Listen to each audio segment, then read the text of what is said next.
Okay. Call for an uprising would be really upset if he saw what I just spent my possible bean money on. I'll show you that because you can bear witness to the awesomeness here. Yeah, that's pro camera work. Check that shit out, huh? Cody Rhodes. Nice.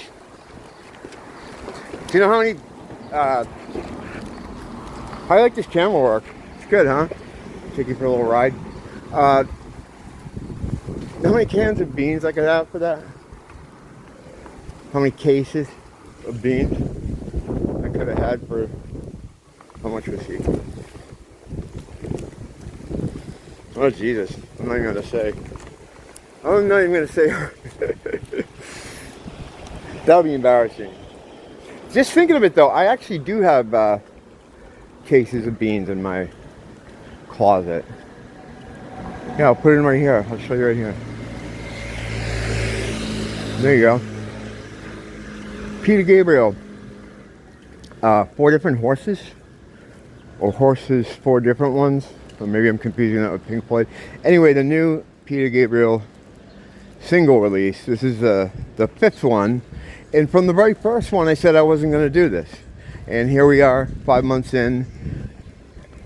Probably almost halfway through the album, because it's supposed to be 12 tracks. If it's even an album, I don't know, you know, a collection of singles. This is going to be a Schizo Garage episode, I think it is, because we're pretty much done with walking Waikiki out here. But it's good. I like it a lot. This is the best one. This is the best one.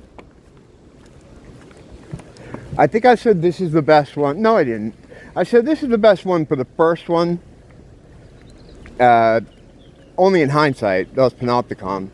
And then the last one, that was like Randy Newman or something. I thought the music was good, but the lyrics are terrible. The lyrics have been bad in all of them.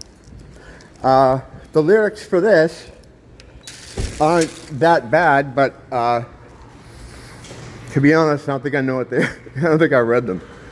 They didn't jump out at me. I wouldn't have read the other ones. Like, I don't usually give a fuck about lyrics, but especially with Peter, because he's good, you know, and he's never had a problem with that in the past. But man, these lyrics have been bad on all the tracks so far.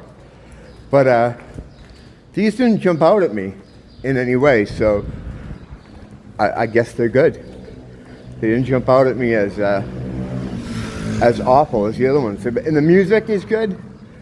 Like, and I'm listening to it, right? And I'm like, man, I would have liked this so much better if it was just in a sequence on the album. Like, if this was just a regular, I'd be enjoying this whole process much more instead of being annoyed by it, which I think a lot of people are.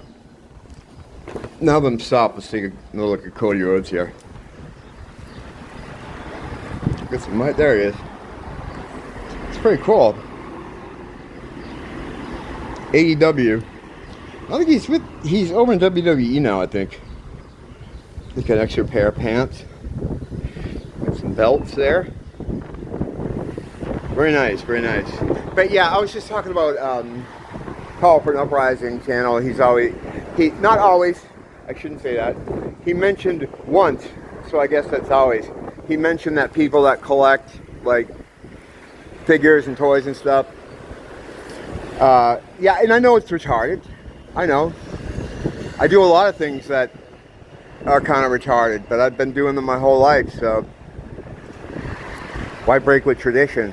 But what he was saying basically is to start putting your money into things you could use when the ultimate breakdown of everything is coming. And to that, I get it, right? But I always say, if something is going to break down that bad, there is nothing you can do to prepare for something like that. Having extra food in your closet, I mean, at best, that's just going to be something that you have to defend your house from when people come around looking for it. It's not going to get to that, though. It's never going to be like that. It's never going to be like that. But those guys have to sell their flashlights and their water purification pills. I get it. I understand the whole thing. But as time goes on, you know, those fear porn guys, they just, geez, especially that guy in particular, with these crazy thumbnails of, like, you know, people melting and buildings collapsing and your family has been dead for 6 months and you don't know it yet. And then you get like guys like the Dabo 7.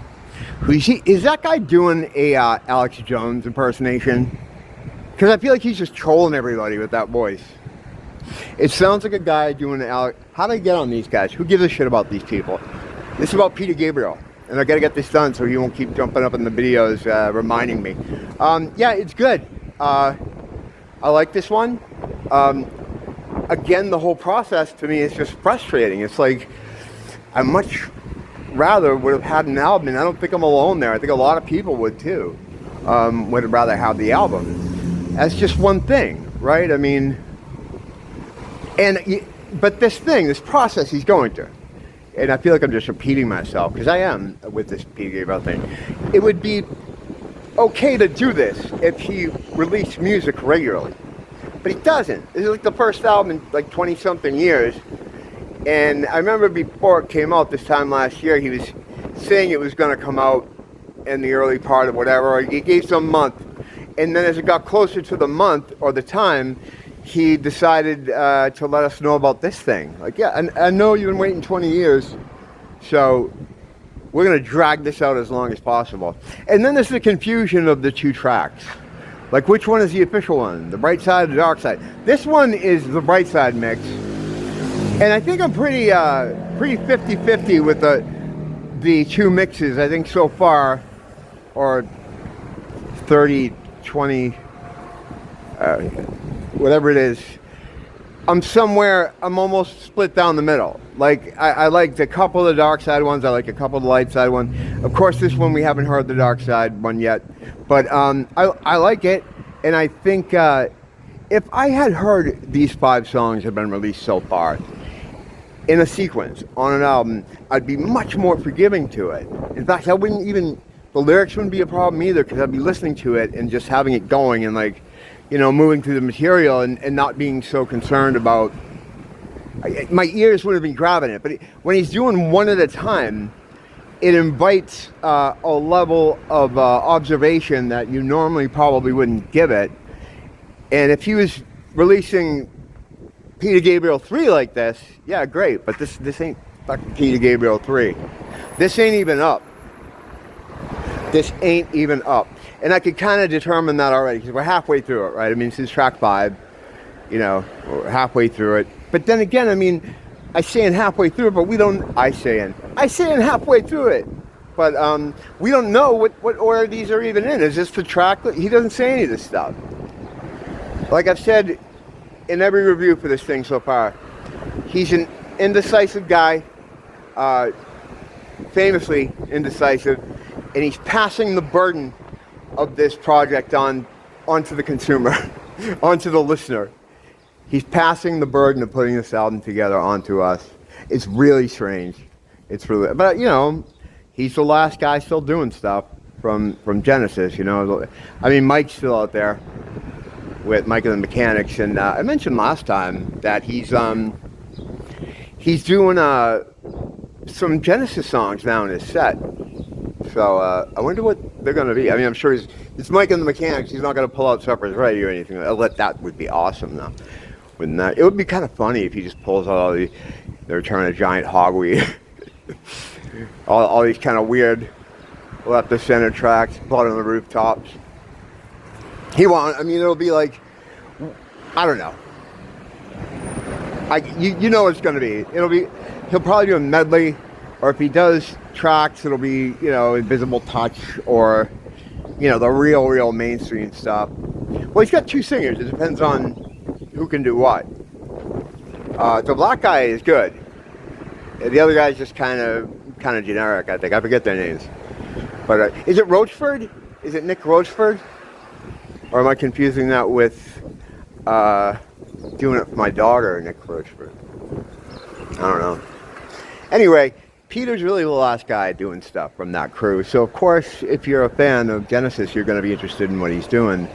It's just this whole experience is just, once the album's out, and it exists as a 12-track something, it's just going to leave kind of a bad vibe with me. Like, oh, I remember the year.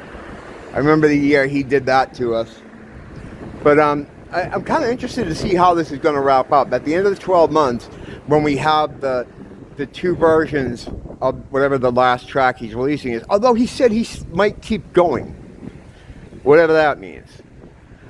So, I mean, whenever he's decided to turn the tap off on this thing, then what tracks make the album? I talked about all this stuff before, just whatever, it's the same questions. He doesn't answer any of these because he doesn't know. He doesn't fucking know. That's what's going on here.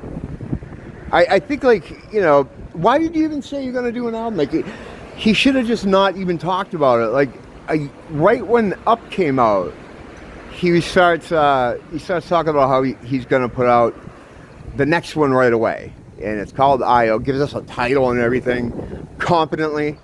Like Babe Ruth pointing to the outfield. And then 20 years go by. So, I mean, I don't know. Did people around him say, dude, are you going to do this? Or was he obligated to? Or, I don't think so. He's on Real World Records. He owns the label. It just doesn't seem like he wants to do this. And yeah, he seems engaged when he's talking about the tracks and how he put them together. But he's got a lot of stuff going on. He's got a lot of dogs on the fire. I'm not sure, you know, I don't know. I don't know what to think. This whole thing is confusing. And it's one of those situations where you end up with more questions than answers. Like double the questions. And then a dark side mix and a light side mix for every question. I don't know. It's kind of crazy, Genesis Pros. I don't know what to think about it at all. But yeah, this new track's good. But even though it's good, like, I only listened to it a couple times, and I'm just not into it because I feel so, like, worn out by this whole experience. You know, no one's forcing me to be a part of this, but I kind of have to. I feel obligated to because of Genesis and, you know, one of my favorite bands, maybe my favorite band, right? So it's like, and you're not going to get new material from these guys probably ever. This has got to be it. And, well, Steve Hackett is still going to be doing his thing. And, yeah, I love Steve. But it's a little different, you know what I mean? Because, I don't know why, it just is. He never had the prominence or the consistency of a solo career that these guys did.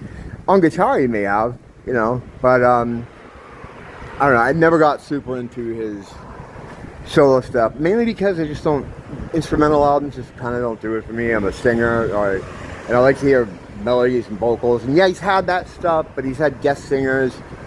He's not much of a vocalist himself. And every other album is a Genesis tribute where he redoes the old songs. Like, why? I can't think of one artist who had ever wanted to hear their redone hits. And it seems like bands they started doing that in this millennium. It's probably because of rights issues. This millennium. That's what it is. In the 2000s, this all started. It was like, you know, the new Journey album comes with their greatest hits re-recorded with this different singer. The new Kiss album has all the old songs. I think this is for licensing because they probably don't own their original masters. There are reasons for it, you know. But it became this popular trend to re-record all your stuff. And I've never seen one instance where that's the preferable version. Like, it's something that I always listened to once out of curiosity. And then it's like, whatever.